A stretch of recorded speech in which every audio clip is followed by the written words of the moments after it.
Bonjour les amis, j'espère que vous allez bien. Je suis Pascal Tréfingui, on est à Rio de Janeiro au Brésil. Et aujourd'hui dans Actualité Synarchique, nous allons parler d'une dame très âgée, morte il y a déjà pas mal d'années. Elle s'appelait Baba Vanga. Elle avait comme client Léonid Brejnev, Ceausescu et de grands dirigeants occidentaux, industriels et artistes. Qui était-elle, cette Baba Vanga? C'est ce qu'on va voir aujourd'hui. On va parler en particulier de la prophétie de la Troisième Guerre mondiale, parce que bien qu'elle n'ait jamais lu Nostradamus, Baba Vanga a annoncé la mort de 3 hommes qui seraient susceptibles de lancer, la Troisième Guerre mondiale. Et un de ces hommes, elle le décrit, elle décrit les conditions de sa mort, et elle décrit son assassin. Cet homme, c'est un président français, jeune. Il est dans un bateau, dans l'Adriatique. Et c'est un militaire français qui va l'assassiner, en tout cas un proche qui est avec lui sur le bateau. On n'imagine pas un civil, à moins que ce soit un ministre ou un secrétaire d'État, qui va l'assassiner au nom de la Russie et pour un motif personnel, déclenchant la Troisième Guerre mondiale et l'avarie d'un grand bateau qui ne peut être d'autre que le porte-avions Charles de Gaulle. Alors, est-ce que une manœuvre du porte-avions Charles de Gaulle dans l'Adriatique, avec à l'intérieur le président Macron et un assassin qui lèvera la main sur lui, vont déclencher la Troisième Guerre mondiale, comme le disent Nostradamus, Baba Vanga et bien d'autres voyants? C'est ce que nous allons voir, et nous allons nous intéresser à la prophétie d'Emmanuel Macron, un homme énormément aimé par un certain nombre de Français, et un homme haï par l'extrême droite nationaliste, qui 2 fois a échappé à des préparatifs d'assassinat. La première fois, c'était en 2017, la deuxième fois, c'était en 2018, et il y a eu aussi d'autres fois qui n'ont pas été rendues publiques. Pourquoi ces nationalistes veulent-ils assassiner le président des Français, élu avec une très large majorité et acclamé pour un excellent résultat économique? C'est ce que nous allons voir à travers la prophétesse et les prophéties de Baba Vanga.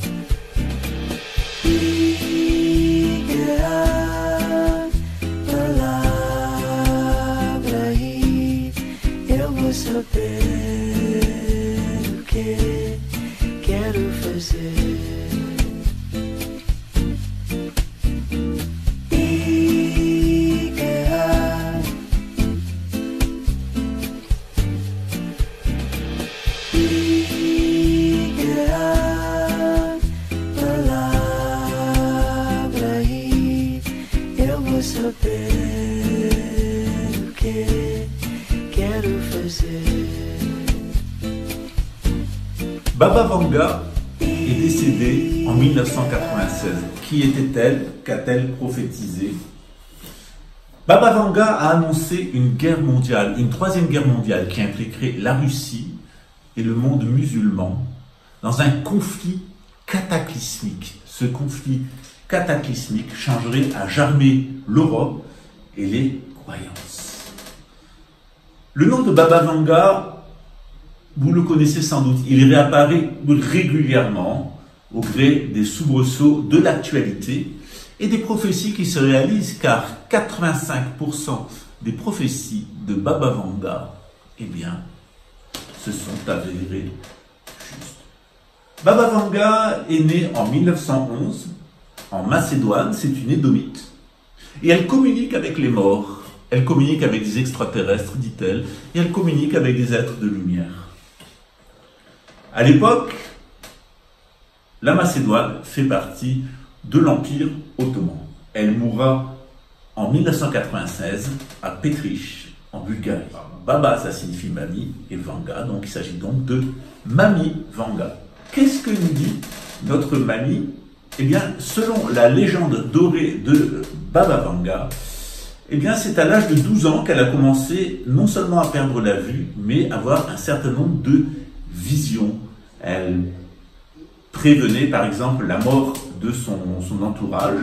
Et puis, elle a commencé à prédire, dès les années 1930, un certain nombre de choses qui se sont avérées justes. Notamment, en 1941, elle a eu une vision où elle a vu les troupes nazies entrer en Yougoslavie et elle a pu dire quelles étaient les personnes qui allaient mourir et elles ont pu se cacher. Certaines n'ont tout de même pas échappé et d'autres, eh bien, qui seraient épargnées. Très vite, sa réputation d'oracle a fait le tour de la Macédoine et Baba Vanga a commencé sa carrière de voyante. Elle a de nombreux clients, notamment des clients bulgares, et c'est l'un d'eux, un soldat de l'armée rouge, qui va l'épouser et qui va la ramener à Petrich, en Bulgarie. Baba Vanga est assez extraordinaire. Elle a des informations, comme tout chaman, sur le passé des personnes qui la consultent, mais aussi sur leur avenir. En tout cas, leur avenir possible, car Baba Vanga met en garde. Toute prophétie peut être annulée par la sagesse humaine. Baba Vanga atteint son apogée dans les années 1970. Elle est connue dans tout le bloc de l'Union soviétique et même à l'Est. Mieux encore, l'élite du Parti communiste la consulte parce que le communisme et le socialisme ont toujours eu comme base le spiritisme. Staline lui-même n'avait-il pas la plus grande bibliothèque de livres de magie noire au monde? Mao aussi d'ailleurs. L'enterrement rituel, la pyramide de Lénine, tout ça ne fait-il pas penser à un culte des morts qui singerait en mode matérialiste? Eh bien, les techniques de mise sous contrôle mental de l'Égypte et des pyramides. Baba Vanga se voit associée à elle, et elle devient une employée d'État, un institut de suggestologie. Car en effet, l'Union soviétique, tout comme le Nouvel Ordre mondial, et comme les spirites autour d'Adolf Hitler, et maintenant de son homologue russe Vladimir Poutine, aiment avoir des chamans. Et comme dans le film américain Minority Report, on voit que l'élite se sert des médiums, des personnes qui ont une autre perception de l'espace-temps, parce que, en réalité, lorsqu'on a le pouvoir absolu, le seul obstacle, eh bien, c'est le futur. Un futur qu'on pense parfois écrire et qu'on aimerait soi-même dessiner. Oh, bien sûr, dans 1984, on réécrit le passé, mais on ne réécrit pas encore le futur. Et qui le peut-il? Peut-être est-ce l'objectif du CERN, et on le verra à propos de Genève, ville satanique, Suisse, ville capitale des Édomites, capitale de l'ordure mondialiste. On le verra, c'est une des 7 villes du satanisme. En tout cas, les dons surnaturels de Baba vont attirer une grande foule autour d'elle. Ces séances sont facturées jusque 6 fois plus cher lorsqu'il s'agit de visiteurs étrangers. Et Baba Vanga a pu prophétiser un certain nombre de choses. En 1970, un livre traduit du russe qui s'appelle « Fantastique recherche parapsychique en URSS », édité aux éditions Robert Laffont, de Sheila Ostrander et Lynn Schroeder, eh bien, consacre un chapitre à Baba Vanga. Ils ont rencontré son médecin, le docteur Georgi Lazadov, fondateur de cet institut de suggestologie, qui a consacré l'essentiel de sa carrière à étudier les visions de la Pythie, non pas de Delphes, mais de Bulgarie, de Petrich.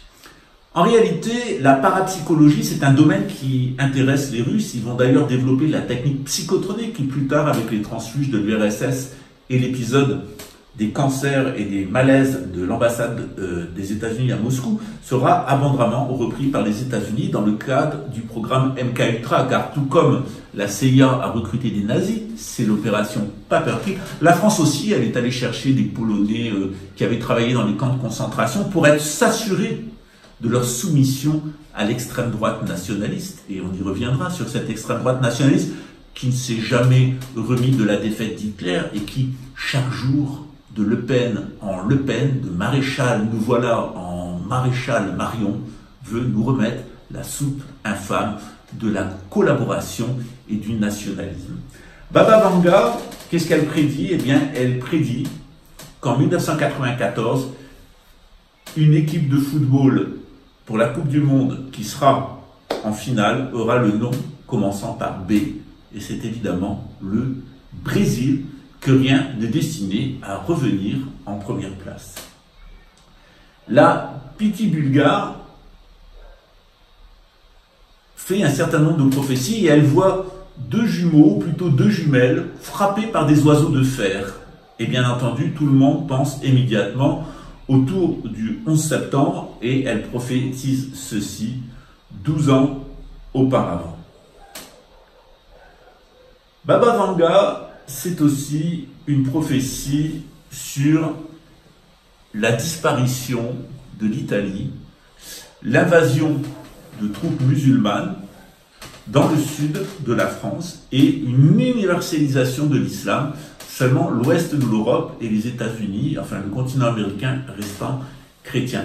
Elle voit d'ailleurs en 2046 Rome devenir une capitale islamique avec une nouvelle forme d'islam. Elle voit aussi un certain nombre d'événements qui concernent la Troisième Guerre mondiale et elle recoupe là aussi Nostradamus que bien entendu elle n'a jamais lu puisqu'elle est aveugle et que Nostradamus en braille aux dernières nouvelles ça n'existe pas même en russe.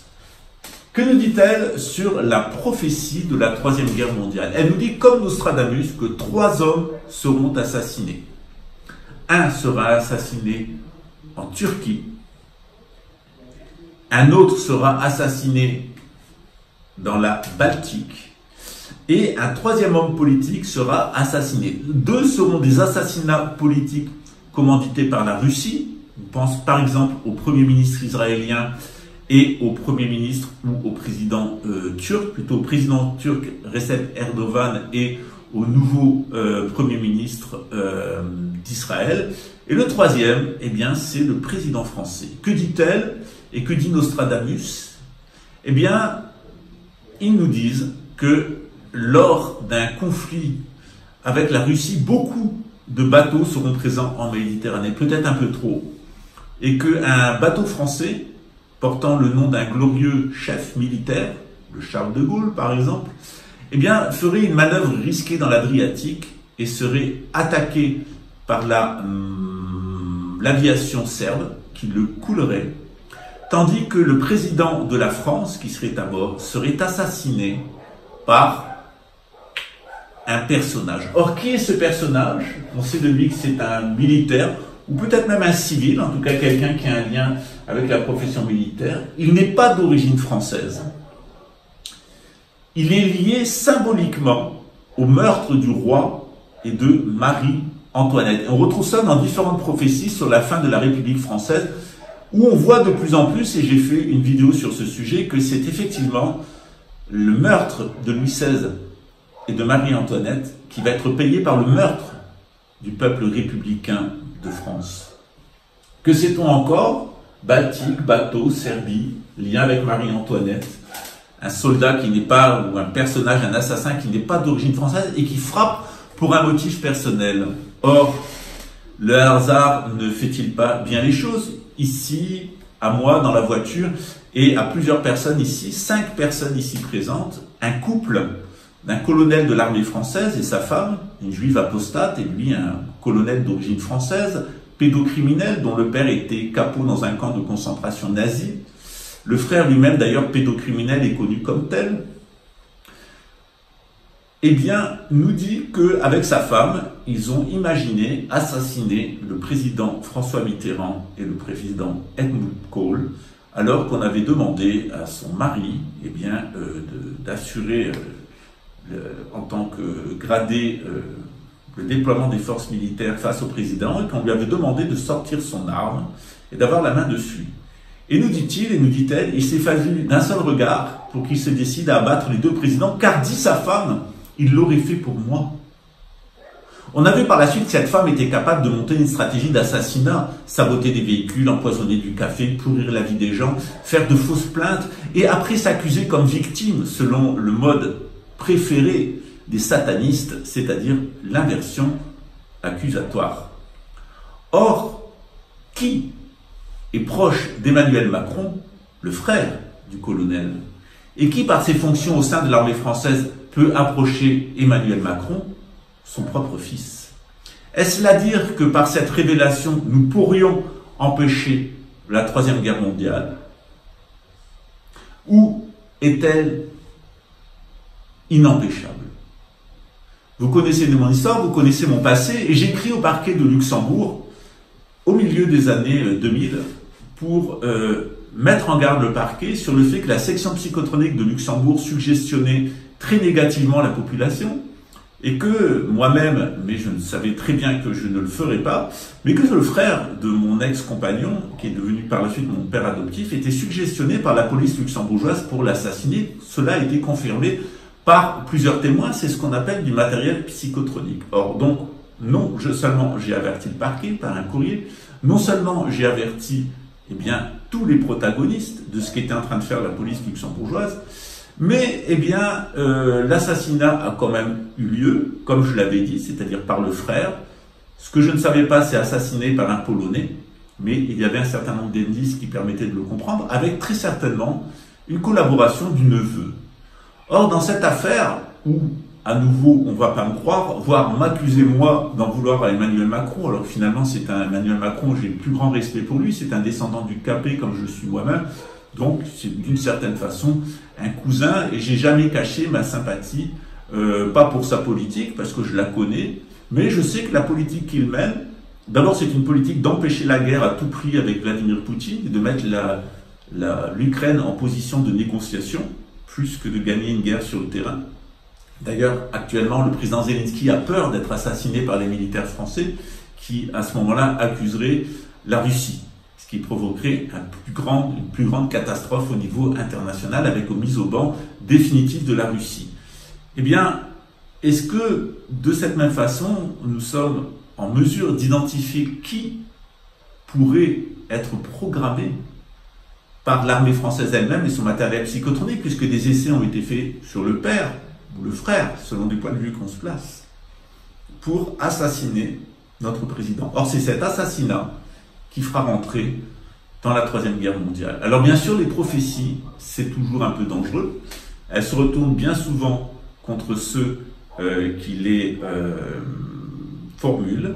Et ce qu'on remarque chez ce couple d'infâmes, ce couple de menteurs, ce couple de voleurs, ce couple d'infanticides, ce couple de pédophiles, auteurs et victimes, c'est que le mensonge et le satanisme est leur propre.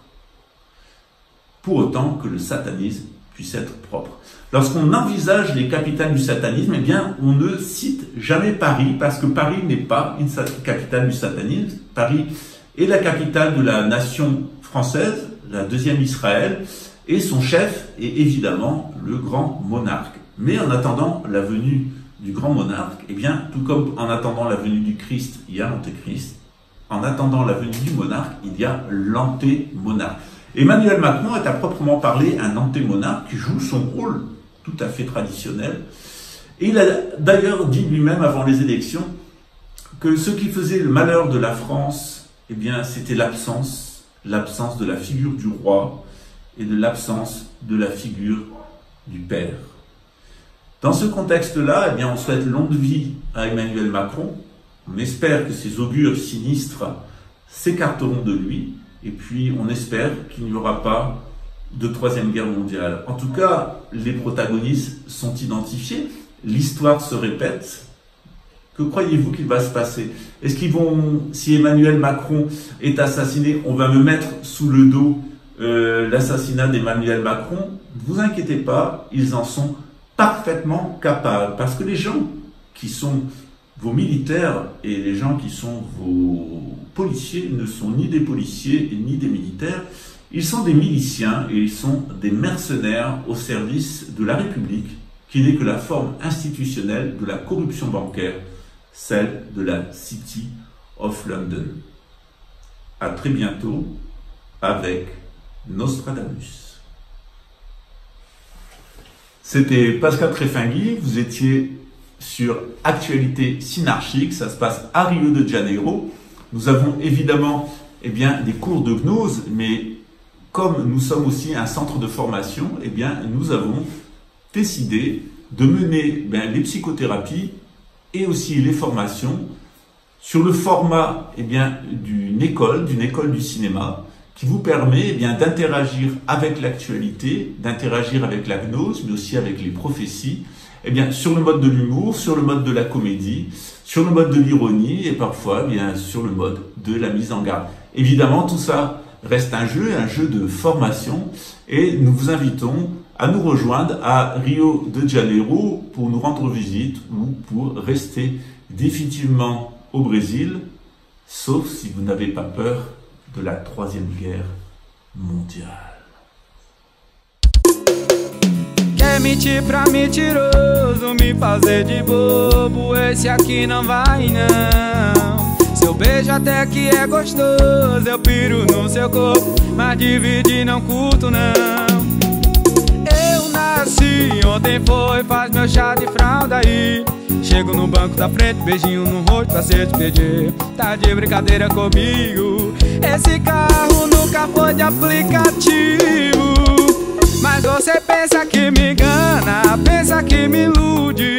Hilux prata nunca foi Uber. Você pensa que me engana, pensa que me ilude. Hilux prata nunca foi Uber.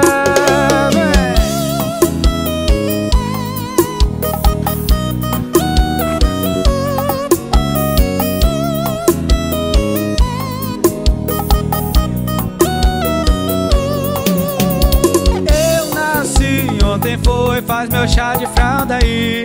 Chego no banco da frente, beijinho no rosto pra se despedir. Tá de brincadeira comigo, esse carro nunca foi de aplicativo. Mas você pensa que me engana, pensa que me ilude. Hilux prata nunca foi Uber. Você pensa que me engana, pensa que me ilude. Hilux prata nunca foi Uber. Você pensa que me engana, pensa que me ilude. Hilux prata nunca foi Uber. Você pensa que me engana, pensa que me ilude. Hilux prata nunca